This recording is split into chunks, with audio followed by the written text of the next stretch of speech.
Much obliged. Everyone's getting sight. I shall defend you to the last. Everyone beat as one. I won't set. Gotcha. Protect friends. A vision. Excellent. The future is ours to decide. Threat level is significant. Time to shine. Wow. Go Moving for into it. strike. Let's give him the full treatment. I shall defend you to the last, my lady. Fury and love strike together. Right, Nia?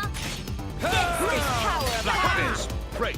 Mithra. One moment. Hold on. Break. Spinning edge. Go easy.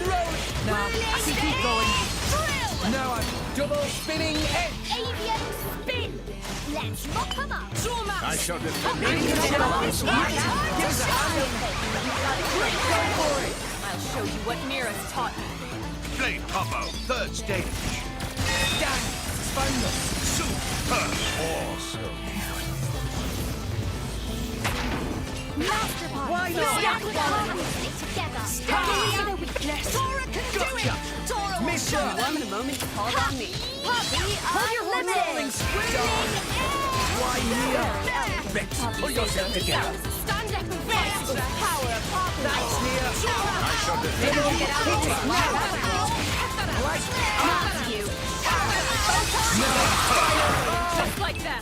We're on a roll now. Why not? Just give me the heads up. Anchor shot. Ha! Let us make Double use of it spinning now. edge. Anchor shot. I no longer live in fear. Double spinning edge. Focus. Happy will Why protect not? us. Topple Take them. haste and retreat. Give us a hand. Just give me the heads up. Let's give him the full treatment. Target Ha! Go Moving for into it. strike. Eagle Eye. Cells have to stick together. All right, what's going on, y'all? So,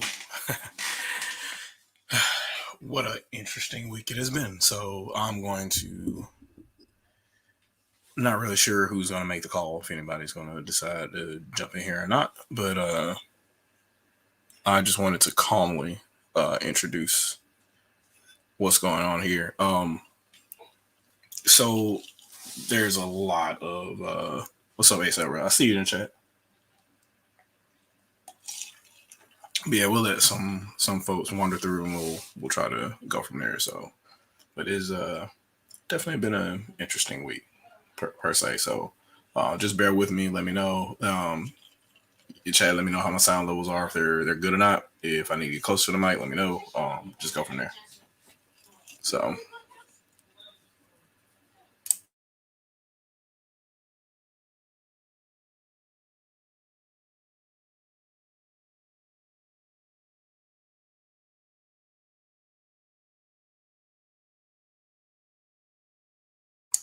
Okay, I'm good. Okay, I'm good to go. So, I've been asked, again and again to talk about these things. It's been kind of interesting. So, I've been trying to kind of mute myself here and there with regards to how a lot of this stuff goes. So, but it's kind of frustrating. It's kind of hard not to see some of the stuff that's going on. But we all know what happened. We had the Switch OLED get announced, which is what I'll just go ahead and start showing that kind of stuff now, because I've got a whole channel dedicated to a lot of that stuff. So I'll share some of the things that I have here. So if I could show I don't know if I could show a screenshot or not. I'll just have to pull them up. But, so if I could get to it, if I have it here, I'll pull it up, which is, I think they're in here. Yep, they're both here. So I can add both of these in. We'll just go from there. So what I have here is a couple of images here. So I'll grab those in so you can see what's happening here.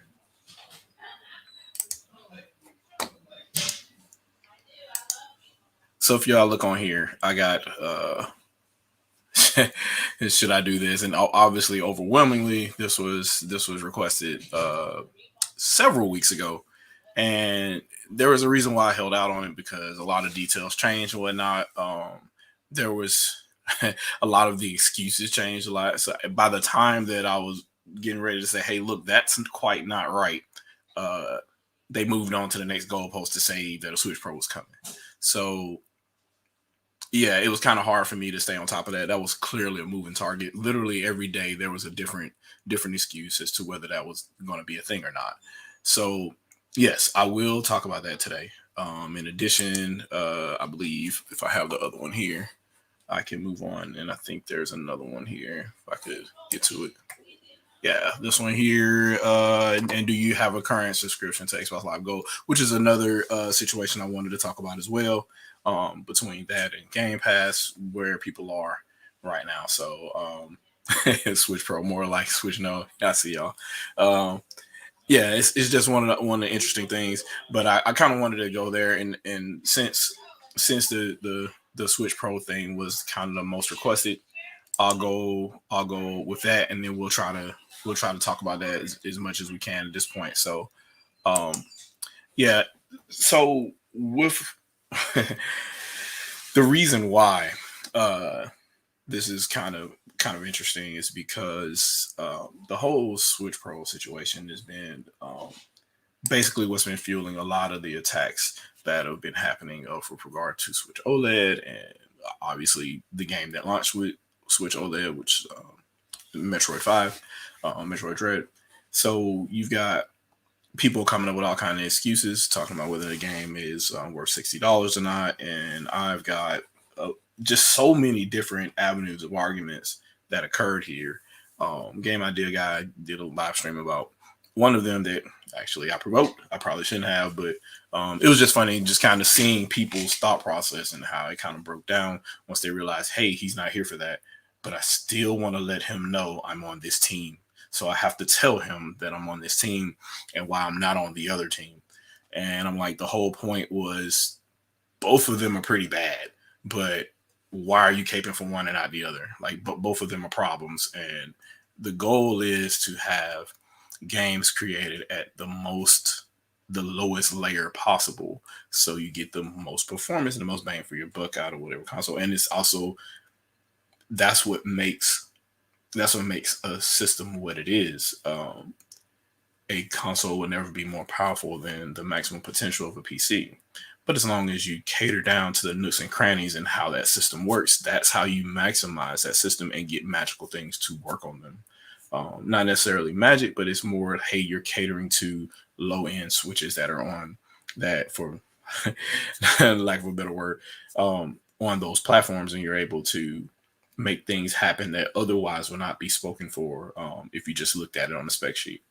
And in a lot of ways, that's what happened with Wii and then Wii U. Typically speaking, a lot of Nintendo hardware worked that way, and the same could hold true for the thing that brings a lot of the PC gamers in, and that's Steam Deck. So we know on paper, and let's just keep it real, on paper, Steam Deck is literally an Xbox Series S bend down even more. So you have that exact same setup with a newer APU in it, but of the same family as what's in the Series X, with way less shaders in it. So the throughput is going to be nominal, basically, at that point. So what you have to do is make the things that work well on that platform work well. And you can't do that if you're not even catering to the OS of that system, which would be Steam OS, which is a variant of Linux. And you're basically taking Windows code, wrapping it, and throwing it on Linux. Like, that's not going to maximize the capabilities of the hardware. You're not going to get a magical swan song on that platform, just essentially porting C and C plus C sharp code from Windows over. It's not going to do that. It's going to run like it's supposed to be a Windows game, and it'll just do that. So how do you make how do you make something like that work? Well, you develop natively for Linux. You develop natively for SteamOS, and all the hooks that work well within the Linux kernel. You're able to maximize and leverage those, and you're able to go down to the lowest levels and do a lot of hardware interrupts and a lot of memory changes, memory swaps, whatnot, to be able to make things go for a game specifically. And that doesn't seem to be what the majority of, I won't say Steam Deck owners, because a lot of these people, we're talking on Twitter at this point, a lot of these people, they're never going to buy this stuff. They're never going to sit down and tinker with this stuff. They're just talking about it because they want to be pro PC and they want to promote that.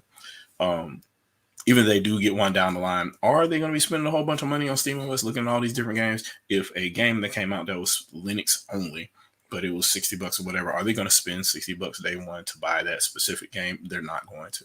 So I'm arguing for an audience that should be there for that platform, just like there should be a giant a giant love for MMOs on PC, because currently they're only, for the most part, only possible on PC, and they're only around on PC. So there should be a giant that's exclusive to that platform. So a lot of people should love those, right? But there appears to be more of a catering to everything being the same, all the third-party stuff coming over, more ports coming over to PC from other platforms. And that's the weirdest thing. Like, why would you want, quote-unquote, master race to literally be slave race? Because all it's doing is running stuff that's been copied from that was built for another platform. Why would you want that to be what you're doing? So that's just, it's just really, really odd to me. Because that would literally make master race slave race. But that's just one of the arguments that I saw there, and it's just really strange. I'd rather go about them one by one, so we can cater them as well. Let me see what you guys got in the chat here. So I found my Wii U box under the realtor's bed 2 or 3 years after thinking I lost it. That's a nice come up. That's pretty good. Let's see. That was G-Win TBG. Okay. All right. Appreciate you. All of the people who hate Switch screen bezels but love the Stream Deck design is fun. Yes, because it's all like crammed into the middle of the screen. Yes, the screen is larger, but there's like zero. That bezel is huge on that thing. So yeah, there's a lot of double standards going around here. A lot of double standards. And the first thing they say, well, it's higher resolution, and it's like an extra 100 pixels, bro. Like, that's not even a thing. So it's just kind of how it goes. Can we talk about how people were crying over the NSO expansion pack when it's on a little over? Yeah, we'll talk about that. We'll talk about that in a little bit. And yeah, Game Idea guy says PC version of the game should be based on console. Exactly.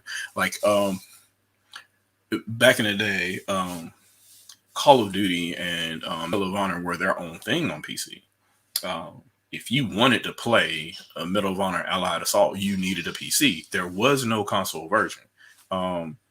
They made one that was kind of similar to it. I think it was Frontline was the console version of that game, but Allied Assault was the tried and true.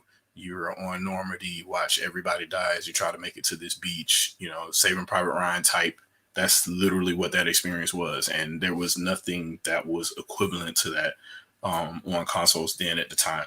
So you figure, and same thing with Battlefield 1942. There were games back then for PC that were catered to PC and for PC then at the time.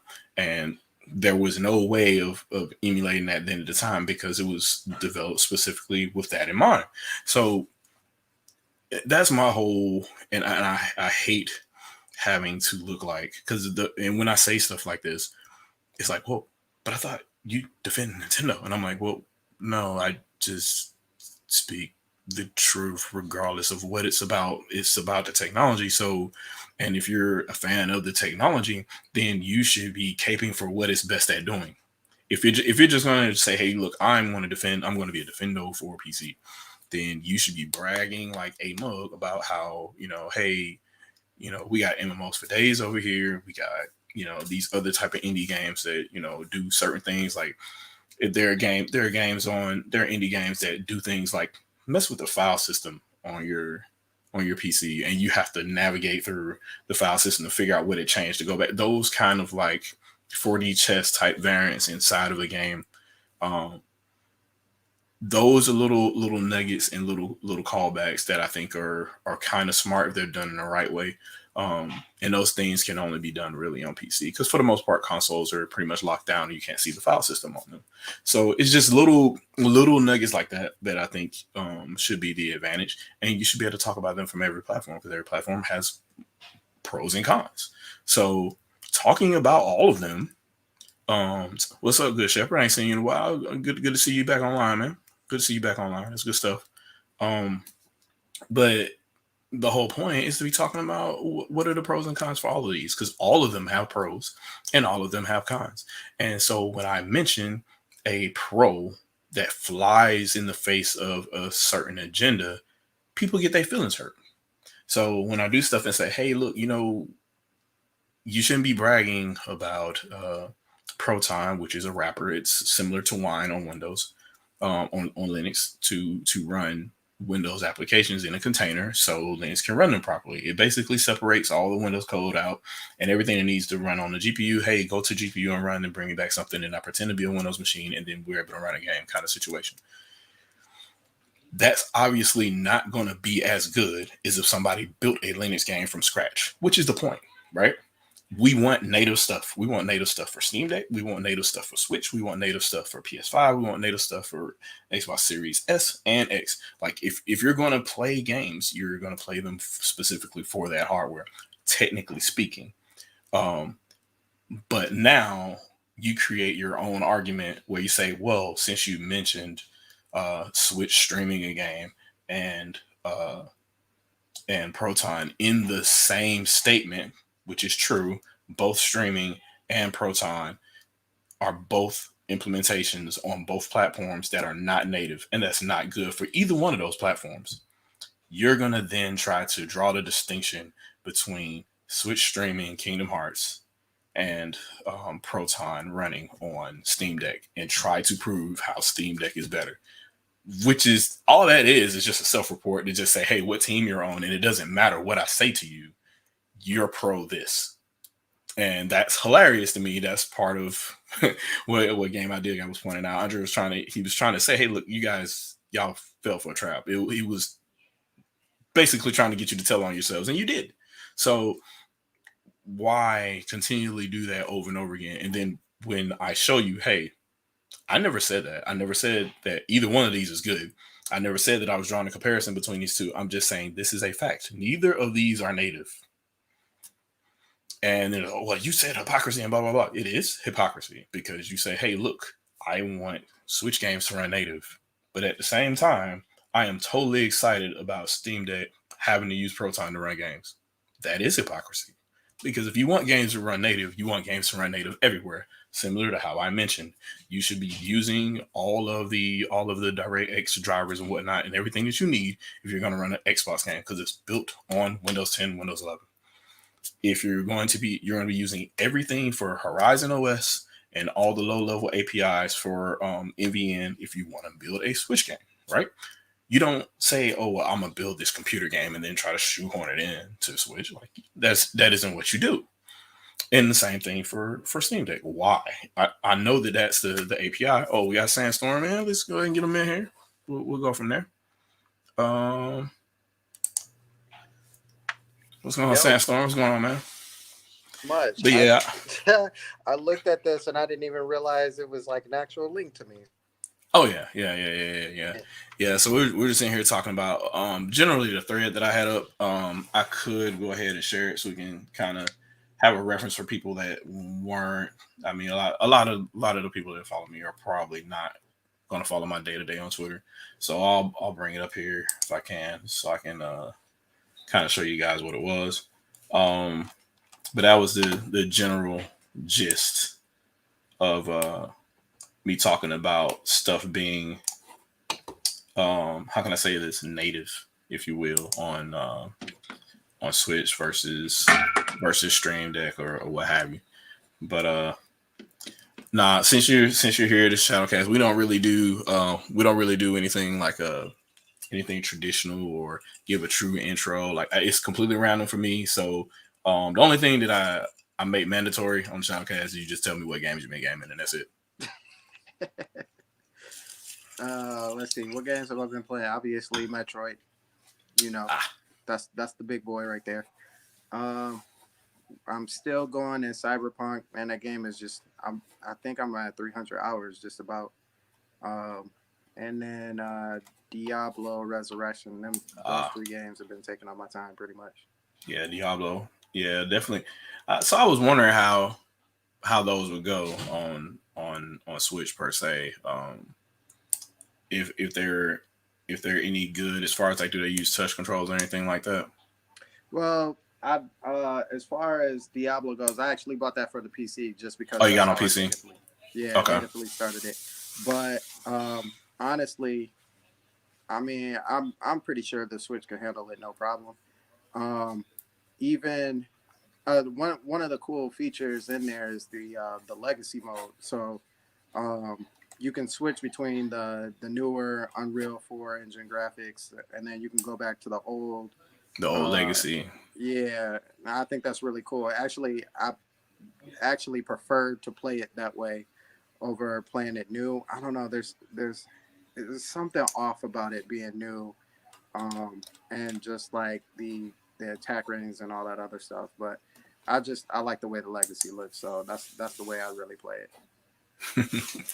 Yeah, legacy is kind of because I wouldn't want like a remake of. I mean, some people want it, but I wouldn't want like a remake of Neverwinter Nights or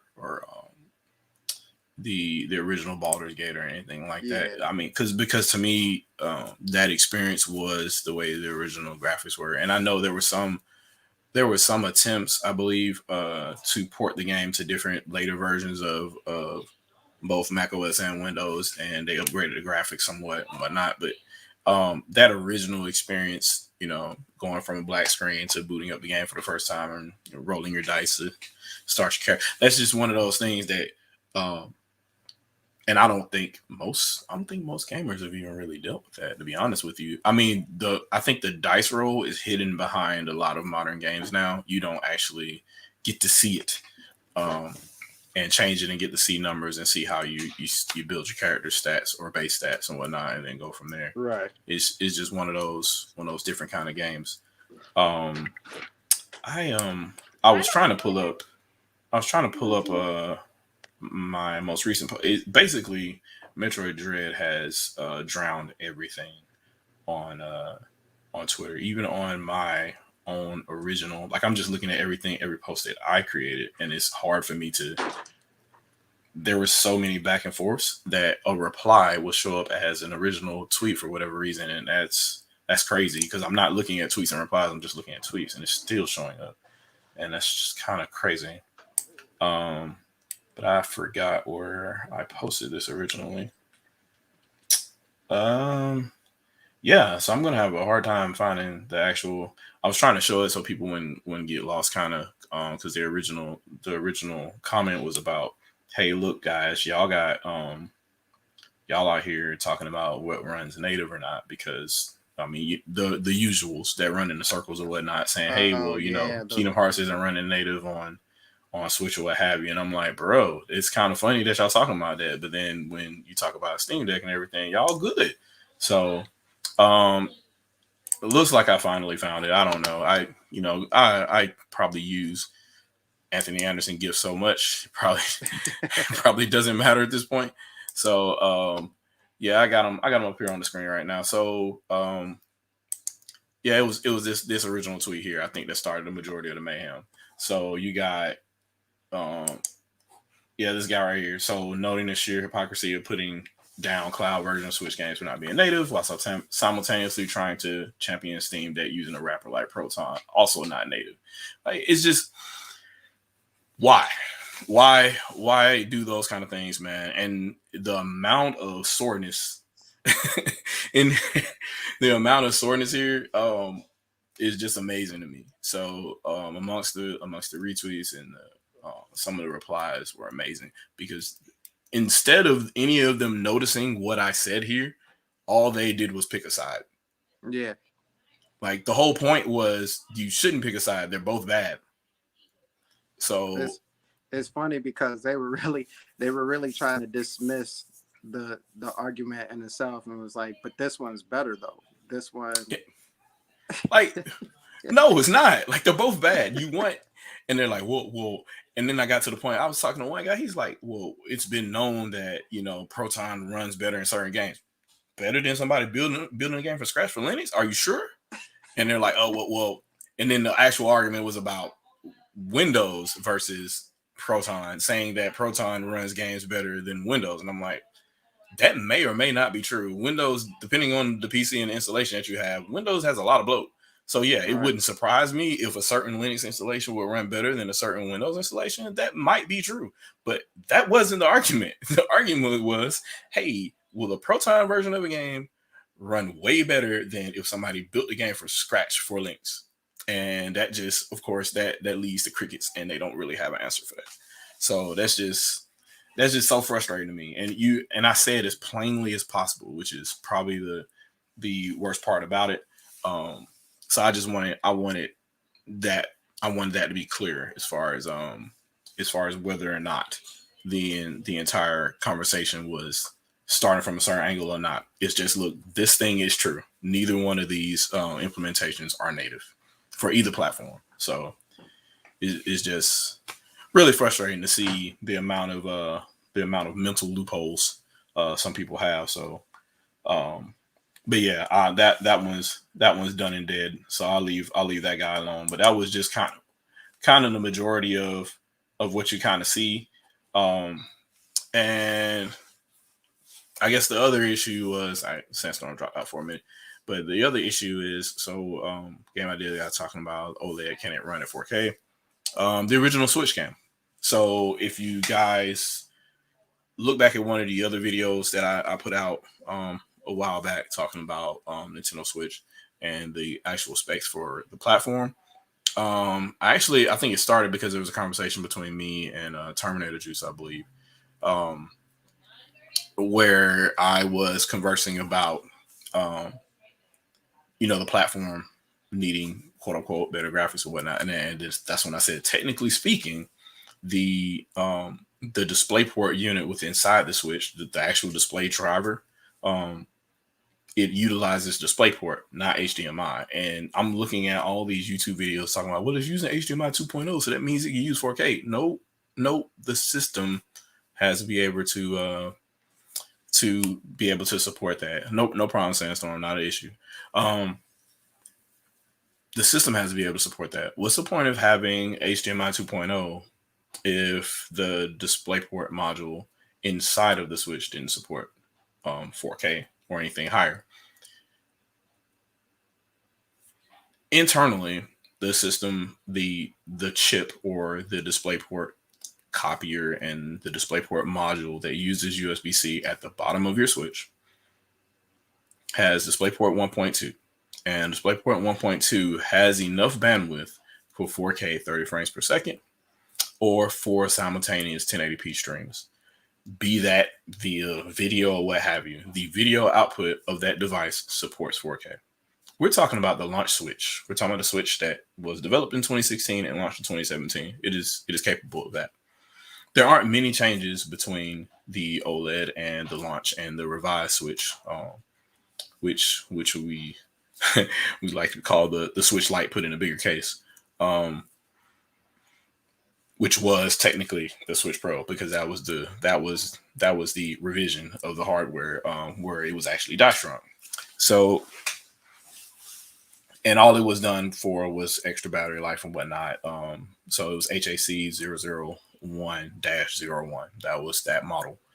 And that model was die shrunk, and therefore it did have a little bit of extra oomph in it as far as processing goes, but it was not used. It was just used to make sure that there was more battery power for the unit. So it's basically going to operate in the same clock speeds and the same memory frequencies as the launch Switch. It just won't run as hot. Which, if you look at some of the other YouTubers too, they also mentioned that it's really hard to get this thing to run hot, other than literally wrapping a towel around it and forcing it to be on 24/7. You're not going to get it to really overheat because it doesn't produce that much. It's 11 watts, man, no matter what you do. So at the end of the day, what happens inside of the device is more important than the dock. The dock does nothing. It doesn't upscale. It doesn't convert a signal or anything. All it does is act as a port or a gateway to your TV.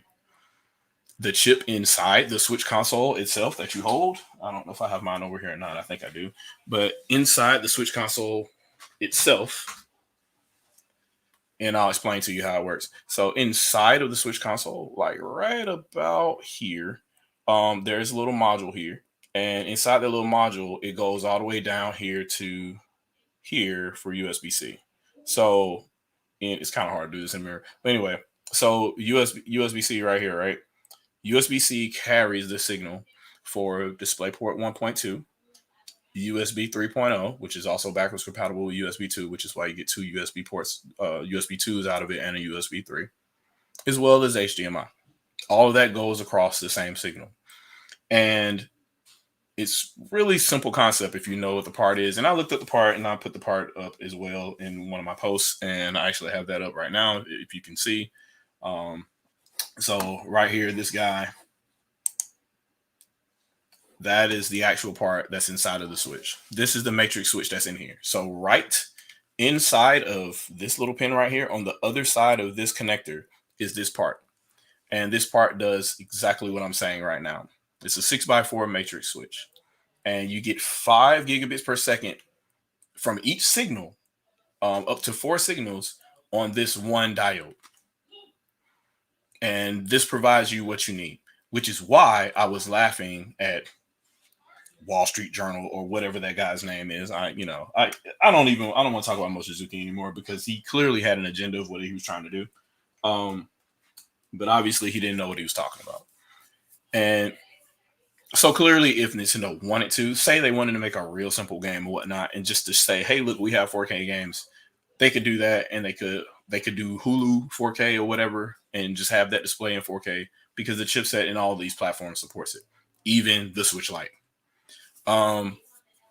So that was just kind of the thing I was talking about here. I was like, and so when I get down to actual technicals, and I'm like, this part number right here is what's inside of pretty much every Switch console. There's one there's one model number off for a couple of different variants depending on who, when and how you bought your launch Switch. There were different versions for the DisplayPort model and driver for the launch platform. I think for the launch system, I think for the first year or so, there were a couple of variants depending on where you got them, because Foxconn is just throwing them together as quick as they could during the launch window because they were trying to get them out, especially once they realized that hey, there's a lot of demand for these and they had to ramp up production. So there were a couple of these that didn't have this exact part number, but they had the same specifications. So yes, in 2017, you had this capability. So talking about OLED and saying, oh, well, it looks like there's little capability because there's a different HDMI port on. It's just the newest port that's available. It's the newest module that was available because they built a new Switch. So, I mean, going there is just the most asinine thing. I don't know why people make YouTube videos and then say, hey, this thing is possible because, this one cable is here. Like a fucking port doesn't tell you what the actual system can do. You got to look at what's built on the actual system, what modules are actually on the system, and that gives you the full capabilities of what the thing could do. So, it's crazy to me because you talk about Game Press, and I say this all the time, and I'm like, IGN would have you thinking that the Wii U didn't support Bluetooth 4.0 at the time. They wouldn't have told you that it supported 5 gigahertz to give you the wireless signal from the system to your gamepad. All you had to do was look at the part. It was a Broadcom part, and it was capable of a lot of stuff. At one point in time, one of the guys interviewed about Wii U from Broadcom talked about why Nintendo kind of locked it down. They said they could have done remote stuff with it, where you could have used the gamepad whether you were at home or not, kind of situation. And obviously Nintendo probably looked over it and they said, we're not ready for this yet. So this is the inverse is what they ended up doing, putting the entire system inside of the controller, and here we sit. So it's just one of those things where even Gaming Press doesn't get it right. And it's like, why do you have this job? This is your job. You went to a journalism school and you had a Hippocratic oath, and your whole goal was to tell the truth at all times. And whenever you're presented with conflicting information from what you already provided, then you're required to provide a retraction to just say, look, my bad, we got this wrong. This is what actually happened. So instead, when I point out, hey, look, this is the part number, this is the article, this is the presentation of them saying, hey, this specific module is inside the Wii U. You know what IGN did? I pointed that out to them. They just added it to their wiki with no comment whatsoever, no recognition. This is your Gaming Press. So you know what people that aren't required to be part of the quote unquote Gaming Press will do. They'll just take whatever information they can find and say they found it and go from there. This is pretty easy stuff to find, man. You just dig. You look, you see part numbers, you open the system up, you look at part numbers, you look up the part numbers, you see what the part numbers do, and go from there. You understand what you're reading. It's telling you here what type of connector it is. It's USB Type-C, but it's displaying DisplayPort 1.2 over that signal.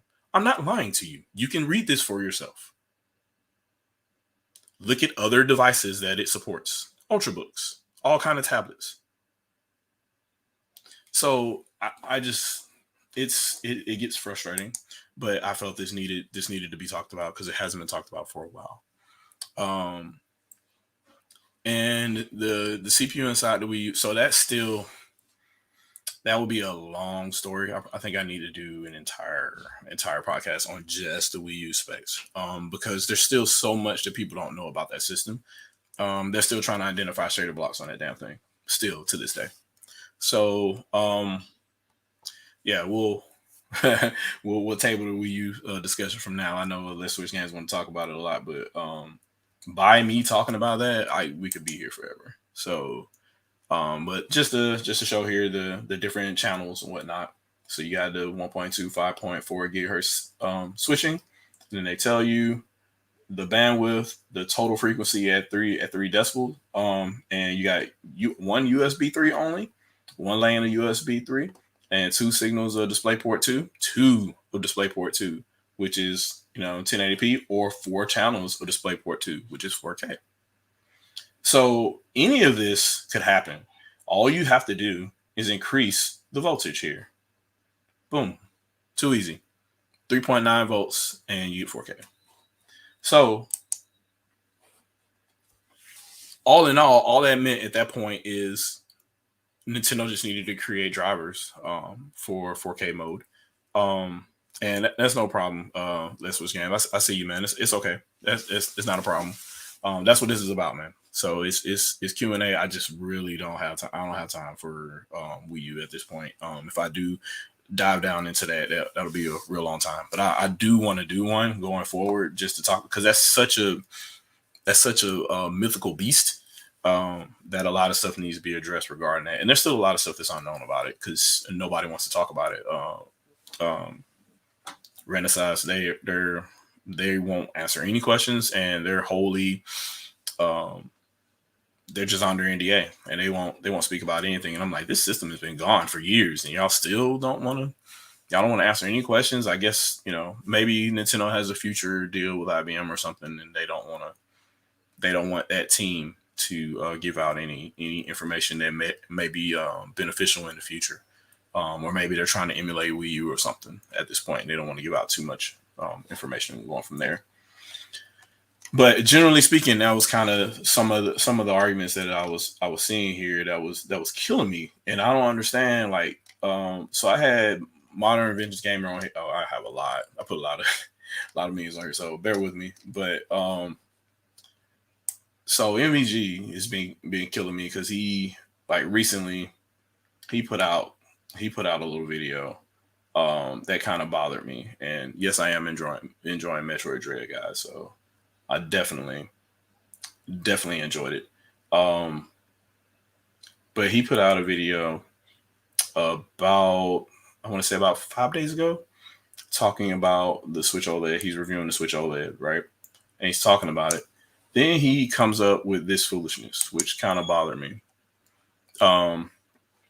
So he posted this on the 16th, right? And it's technically the day of him correcting the original video he came out with, which really bothers me because it's like, did you even really receive this information?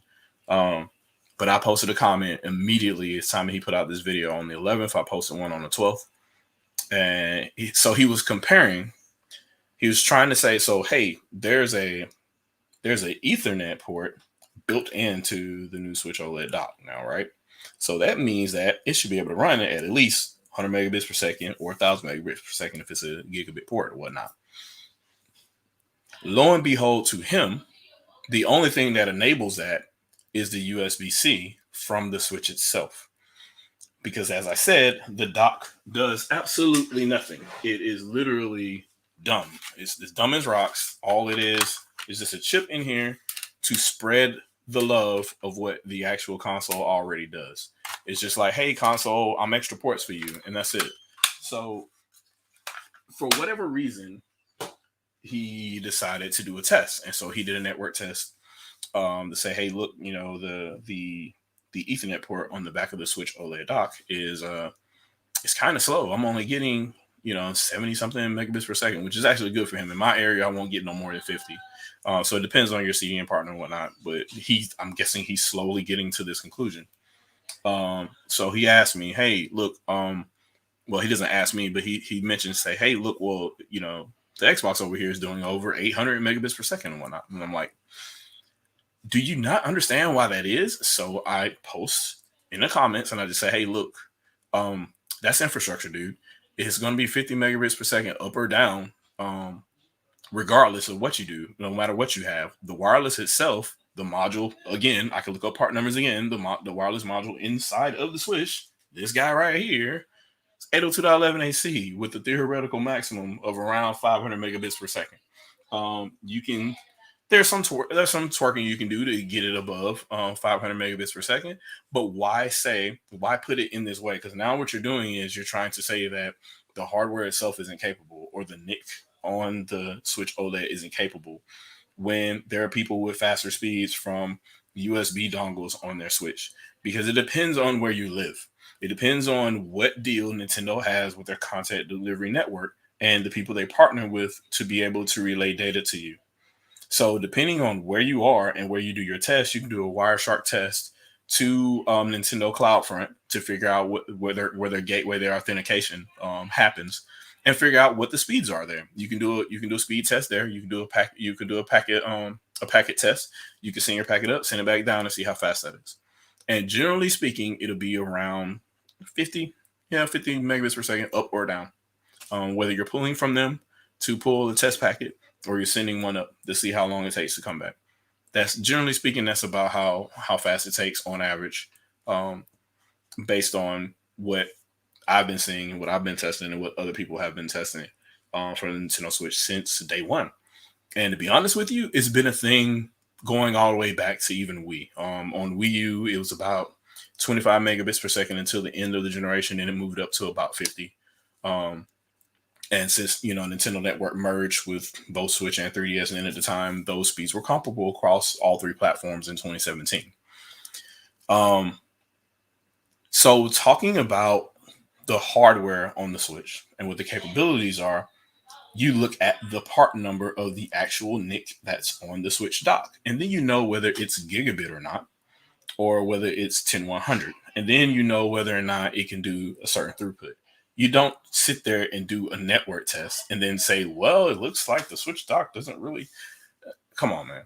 And so to do that lets me know that you do not understand this process. So I have people that are coming, obviously they're going to come to defend him because they've been following him, blah, blah, blah. So they're going to do anything to make him look good, and come up with all these kind of excuses. And I'm like, no, wrong is wrong, bro. And I'm going to know this because I've worked in this environment. I know exactly what it's supposed to look like. And it's amazing to me that developers don't know this basic stuff. And I'm like, well, I get it. Yes, if you're in an integrated development environment and that's all you see all day, you don't really care about how everything else works. You don't care about what the IT department does to make sure that your stuff connects and that every time you sign in, you're able to sign in and see your SDK and then start downloading your packages and start working on a new project. I guess that's what the weird part is, because even down to the lowest level as far as coding, I understand that very specific types of coding techniques, reintegrating main, uh, developing new variables for an environment that doesn't have them yet. That kind of stuff I do not know. I do not know how to attribute those. Machine language, yes, I do know. Old assembly, yes, I do know. Fortran, yes, I do know. But as far as newfangled stuff that's being done in C# and all that, I haven't been programming like that for a while. But it doesn't change. It's just a language. It's just an interpretation for you as a user to know what's happening in ones and zeros, because all you're doing is converting into machine language again anyway at the end of the day, which I do know. So none of that really changes, which is why it's really frustrating to hear somebody not understanding how a network stack is processed, or what is actually doing the processing of said network, which would be the switch itself and not the dock. That's what kind of frustrates me more than anything else. And I did a longer video with Action Jack a while ago, uncovering one of the other videos that MVG did. And I know that he comes from a good place. He reviews a lot of stuff. He talks about, game preservation and stuff like that. But just say you got that part wrong. It's okay. Yes, I know that you're a developer and you have an image to uphold, and everybody wants to use appeal to authority fallacy with you. He's a game developer, so he can't be wrong. You will be. No, I know what I know about this very one thing. And there's books on this. There's an entire ISO consortium that talks about this on a daily basis. What he's describing is not how it's supposed to go, period. It just ain't it. So it doesn't matter whether you're the president of the United States or not. You can be wrong about things that can be proven factually. And that's just one of those things. And people get butthurt about it. It's okay. He's right about a lot of other stuff. He's developed, he's helped develop Shantae. He's developed emulators for other platforms and stuff to work on Switch, which is great. But when it comes to other things, like other things that you don't have to worry about because it's not part of the development environment for you, because it's more firmware and more anything else, you don't have to know about that because it's not your job. Your job is to make a project, right? You're not the network infrastructure guy. You don't know what's happening on the back end. You don't know what deals they have with Amazon or Akamai or what have you. I know how those deals work because that's the type of background I come from. And I know that that's the limiter. Usually all the time, that's going to be your limiter for the most part. So Microsoft opens theirs up and you compare them to Xbox, which is amazing to me because Microsoft has its own cloud data center. So of course they can open up everything. They have CDNs everywhere because they're Microsoft. So I guess the comparison probably would have been more fair if you compared it to, say, like PlayStation or even Wii U at that point. So you could just say, hey, what are the speeds? Oh, the speeds really aren't changing because they run under the same CDN. Then you would know that the limiter is actually the architecture itself rather than the hardware. But that was just part of that entire conversation, which was more frustrating to me. And that's kind of why I posted this guy here. And of course, it got a lot of people in a tizzy over here. You know how that goes. I always get all the hate, but it's whatever.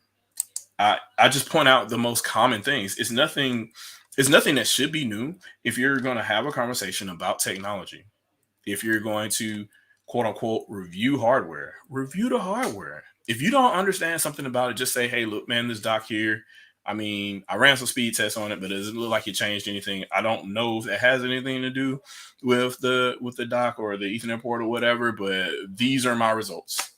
Also, I only tried with one other platform. I didn't try with anything else.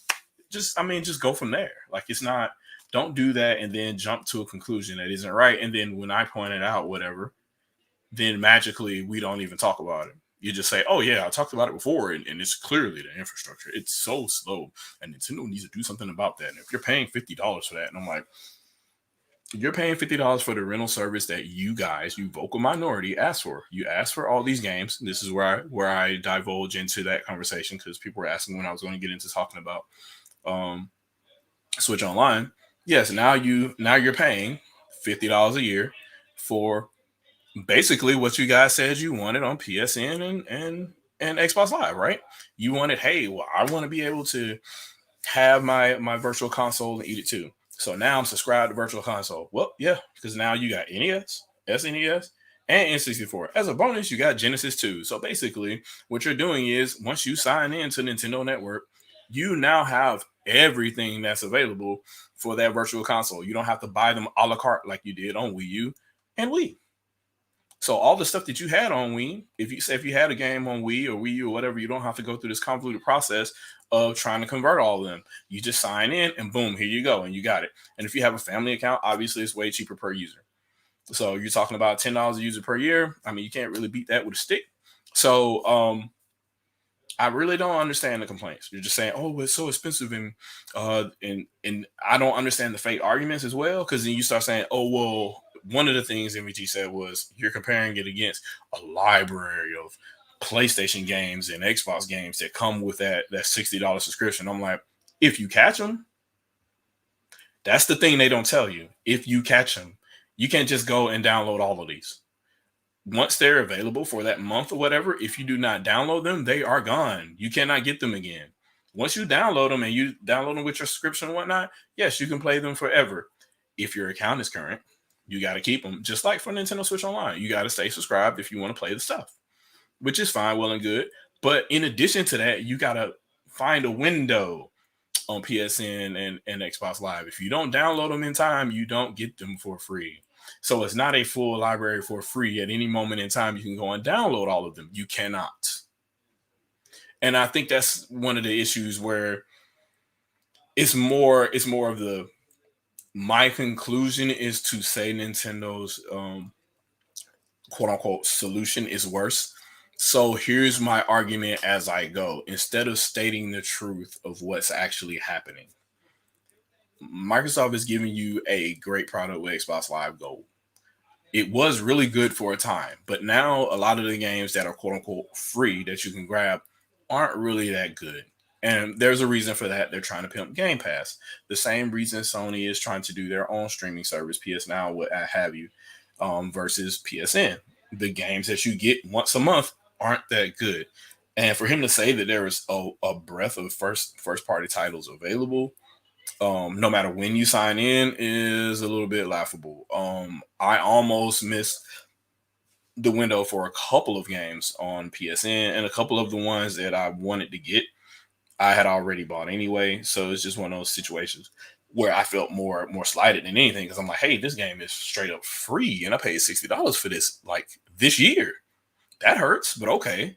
So it's just one of those things where it just depends on what your actual experience is. I think a lot of these conversations come from them knowing that the majority of the people that only have one platform or the other, so they maximize on that ignorance instead of the person that has access to everything. Because I can tell you that you're lying when you say certain things about certain platforms. You can't brag about let's see, Stadia. We really can't brag about Stadia at all. We can't have any of these arguments talking about, well, you can play in 4K, and I'm like, yeah, maybe now because nobody really plays on that. And if you're right next to a data center, yeah, you probably could stream in 4K if you wanted to, but that's the equivalent of literally going to somebody's house and playing in 4K at this point, because nobody else is there. There's no other really demand on that infrastructure because nobody wants it. So it's just one of those things. And then you hear the whole, how can I say this? This goes back to the Nintendo is kitty argument. If nobody really plays Nintendo games like that, or they don't own a Nintendo console for the entirety of that generation and buy the games that are there are specific games for Nintendo hardware that have nothing to do with kitty. They're the exact opposite of it. And you end up with these kind of arguments or what have you, because those people never played those games. And so they just go along and recycle and regurgitate the same fucking Overton window, which is absolutely atrocious to me. But it is what it is. And again, we have the same thing going on with the Game Awards right now and Metroid Dread, which is part of why I kept a moving campaign about me posting about that game, and posting me playing whatnot, and talking about what was there. This is me uh talking about PC versus console, as far as about them wanting to talk about how you why consoles charge for online or not. Like it, just real quick, bottom line, you got this thing right here that you developed, right? You spent money in house to make this thing, right? And then you say, hey, look, I want to develop an online infrastructure for this thing on top of that, right? In addition to that, hey, you got this thing selling around the world in all kind of different markets, so you have to pay for this to sit on shelves. In addition to you have to pay for it to sit on shelves, you got to tell people it's on shelves, so now you got to market it. Now you got to make commercials for each territory and each language, and you got to develop games for it. You got to pay people to develop games for it and all that. Whereas if you're a Valve, you just open a store and other people make games for you. Where's Half-Life 3? Valve isn't making games like that.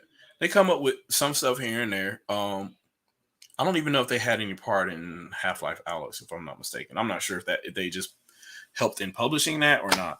But it's just really odd that that's the comparison, because console manufacturers, not just Nintendo, we're talking about Sony and Microsoft as well, have to do way more in addition to just opening a store and saying, hey, look, we got a bunch of servers up so you can voice chat and hold all these games and whatnot, and you can stream games. We got saved data cloud and all that kind of situation and whatnot, right?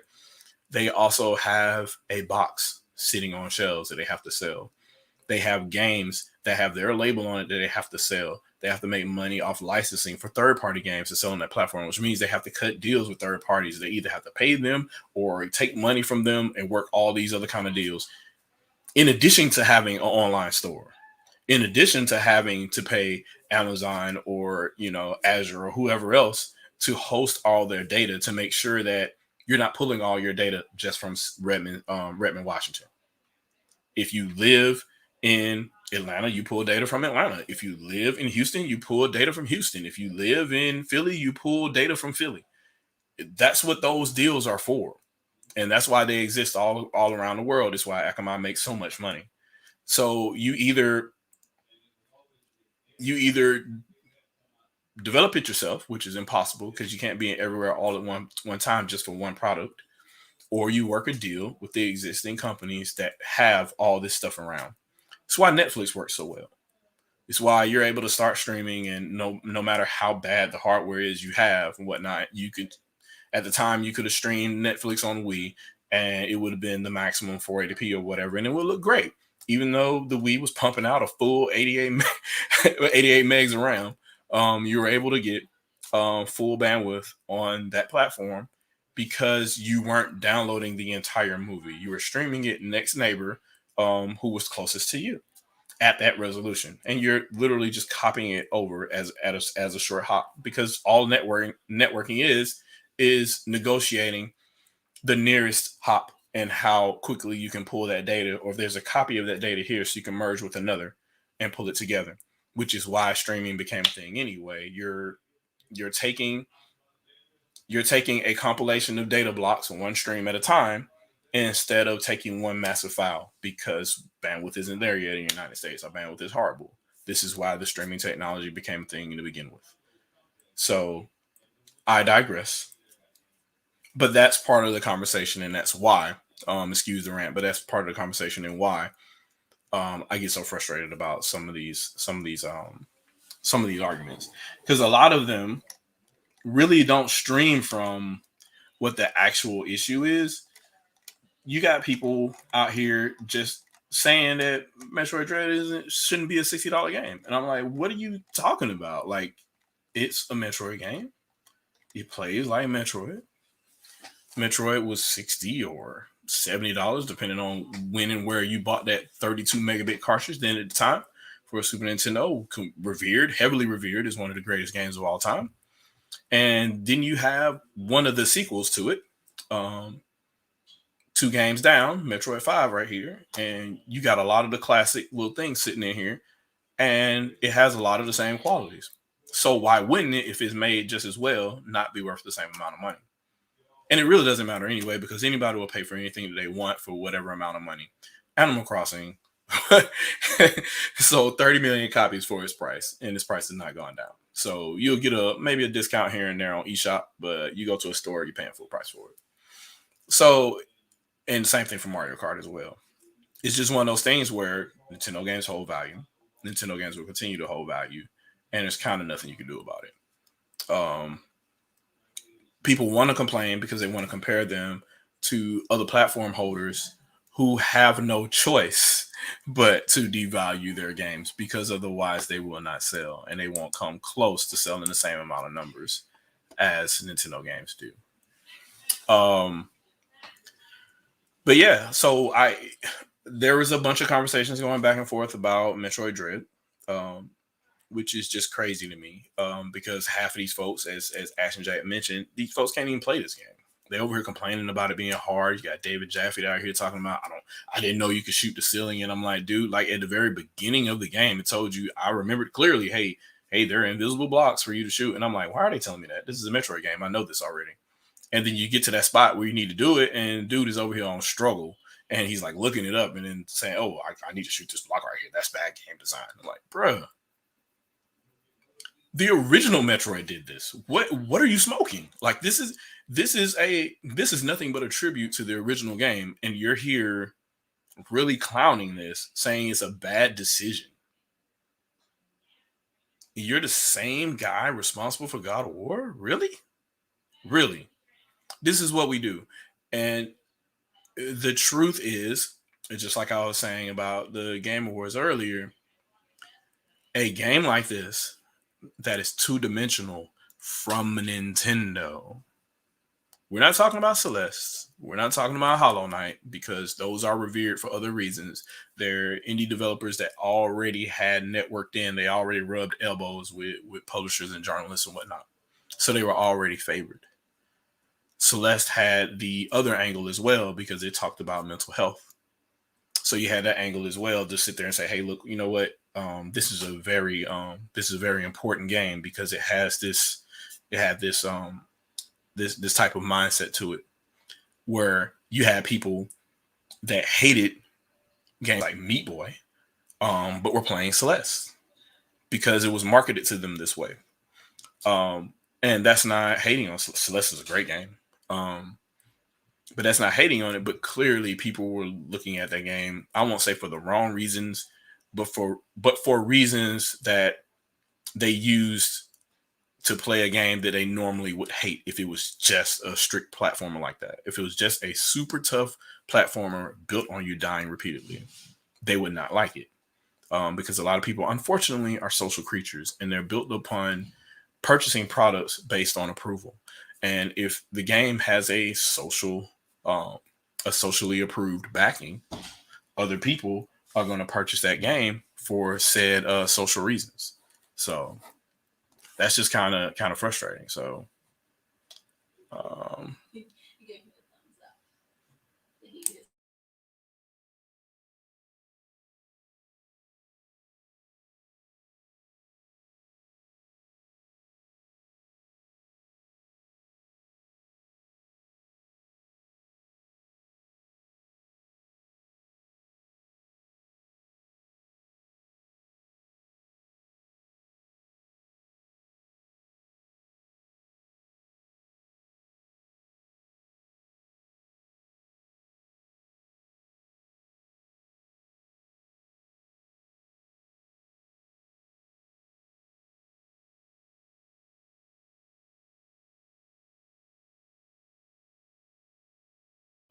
speaking of social gaming syndrome, I am a family man, so it is what it is. I will be summoned from time to time, so bear with me, you guys.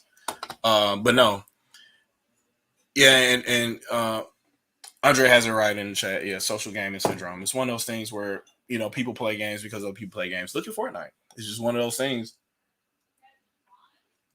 The popularity of Call of Duty and Call of Duty on certain platforms, because, you know, Call of Duty is going to be massive on one certain platform sometimes and another certain platform sometimes, because people go where their friends are. It's just one of those things. And publishers know it's a thing. They don't really acknowledge it. They just put it out there and go from there. it's just interesting to see that. It's just thought process that people have that they don't think about, and they're automatically addicted to a game for reasons other than the game actually being fun, which is hilarious to me. Halo 2, I had a lot of great social interactions with that game. But Halo 2 would have been a great game to me if I never played multiplayer, because the gameplay loop is so great. Of course, playing multiplayer is going to be great because I'm getting that same gameplay loop repeatedly in a different way because other people are going to play differently than you. So, of course, yes. But if the core gameplay sucked, no, I'm not going to do that. And so later iterations of some of these social games aren't really that good, but they are widely popular because they jump on and they play it with their friends, or they were marketed well to where a bunch of people are playing it and then they play it with their friends. And you're like, hey, so how did you like the campaign? Was it really good? I didn't play the campaign. Wait, what? That game was $60. Yeah, I bought the collector's edition too. It was actually $102. And so you did all of that and you didn't even beat the game? Like, you didn't even try to play what they built for you? You just wanted to play the online model so you could play with your friends. And I'm like, at this point, you could just go online and or you could just call them and talk to them and play another game while you talk to them. At this point, if you just wanted to do that. But it's just weird how things have changed and how the industry, I don't want to say it's changed. I think it probably always was secretly there. And Nintendo threatens a large majority of that, because what is Metroid? It is a single player game. It is about isolation. And a whole bunch of people can't go online and brag about the experiences they had with their friends in Xbox Live about this, which means that places like the Game Awards doesn't get a bunch of money because Nintendo isn't going to front them a bunch of money to run their show like Microsoft and Sony will. You gotta peep game. You gotta look behind the curtain a little bit about what this is really about and why some of the fake outrage is there. Like I said, it would not surprise me if for whatever reason this game gets nominated and then magically gets unnominated for Game of the Year, or somehow it's listed as a Nintendo only title. They'll do things like saying Nintendo Switch Game of the Year or Best 2D platformer, and then they'll come up with something like that. They'll find a way to not say this game in any way is better than any of the 3D games that came out this year that are quote unquote high caliber or big budget. You got a Call of Duty game coming out this year. You had Ratchet and Clank come out this year. You had a Resident Evil game come out this year. You don't want to talk about that. You don't want this game to be among the ranks of that. And with Nintendo cleaning up the way that they are, it's just one of those things, man. I see y'all in the comments. Make sure y'all get the lights up for the video. I'm probably going to be closing up in just a little bit here, and make sure you guys stick around on YouTube. Make sure you hang around for Jay's podcast in a little bit. The Winging It podcast, it'll be going on I guess in another 30 minutes probably. So make sure you guys hang around for that. But I'll answer you guys questions if you have them in the chat here, and we'll talk about those in a minute. But it's really frustrating seeing some of this bullshit. And it's kind of, like I said, it's about an agenda, clearly. Nintendo can't be market leader ever again. There was a time when they were, and they dominated for 2 full console generations, and started to during the N64 era, and that got halted. And GameCube could not be it because it answered a lot of the issues that people have with N64. So they came up with a reason and said the discs are too small, or the system is kiddie because it looks like a lunchbox. And the rest is that. Andre's talking about the Series X being 8th generation. That's gonna have to be another talk. But I get the gist of it. I mean, essentially it's another Xbox One. It makes your Xbox One irrelevant, and it plays games just like an Xbox One would, because Microsoft's ultimate goal is you play everywhere, and we just give you different assets depending on what hardware you're playing on, which honestly I think is a good look, to be honest with you. I think that if you play Sunset Overdrive on an Xbox One, launch Xbox One, and you're playing it, it's 720p upscale to 1080p or what have you, 60 frames per second. That's fine. Then you play on the Xbox One X and it's playing at like 1440p or what have you. Then you play on the Series S, it's playing at 1440p, 60 frames per second. Then you play on the Series X, it's playing at 4K. With all the HDR and everything implemented. I think all of that is good for the same game to have all those different variations, but no matter where you install that game, it's the same experience for you and it's targeted for the platform you're playing for. I think that's actually great. Yeah, he's saying Xbox One be able to play series games. Yes, that's the thing. The Xbox One is not being left out of the loop. I thought I remember the conversation about Halo Infinite somehow leaving Xbox One out, but I think that got tabled. So I believe that there will be, bare minimum, there will be multiplayer on the base Xbox One that you can play Halo Infinite on.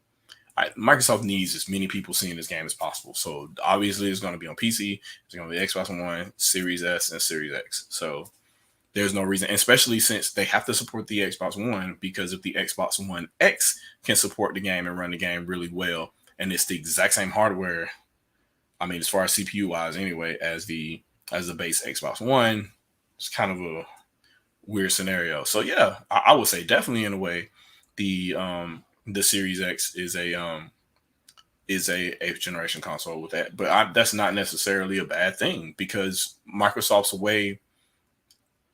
What Microsoft is doing is effectively ending the generations. In that way, they're doing the Apple thing, where they're just like, well, yeah, you have this new game now, it runs a little bit better on what you have because you bought new stuff. Here's the same game, and go from there, which is great.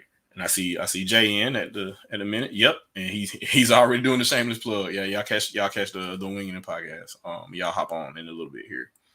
But yeah, I did want to see. I didn't see really any questions other than what I already covered, other than saying the obvious, talking about how, obviously Metroid Dread is great. Question about Wii U that I can't talk about right now, but talking about the family plan, $4 a month, we break it down. A la carte versus subscription model. Lesser's Game said trying to stay awake until you can catch the Winged podcast. I feel your pain, man. I'm trying to do these at a time it's just kind of hard to do when you have audience around the world. It's kind of hard to plan around that kind of stuff. So I try to do these as early as I can on the weekends, so I can try to get you guys in, and definitely before the Winged podcast. I want to take away from those guys. So, but yeah, so he said he hates Craig. Craig was great. That was a great little fight. And then I saw how you're supposed to do it, and I was really frustrated because I could not figure out, after playing this far, I could not figure out how to go around and sequence break to get morph ball bombs before Craig. I don't know how to do that yet. I have to figure it out. But we'll get to it. But I don't really see any questions up in here. I see what's my plan? Doom Eternal. Yep, that's good stuff. But no, Jay. Jay gonna brag talking about he did the sequence break. Okay, yeah, I mean that's cool. I think our sequence broke something, but I don't know. I can't really confirm yet. I don't know if I got the speed boost early or not. I'm not sure. I'll have to see how the rest of the game works first. I think a telltale sign is I got the speed boost and it doesn't matter yet. I'm not really opening up other stuff that I need to do the very next thing I need to do yet. So I think I might have sequence broke that. But yeah, I'm going to go ahead and end this, you guys. I appreciate you guys hanging in here with me all this time. And I do say, yes, make sure you subscribe to the Jay Winging podcast, subscribe to Game Idea Guys, subscribe to Sandstorm that was on earlier.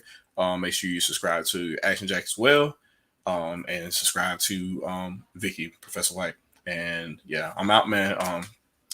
It is what it is, man. Who done stepped in the game? We out.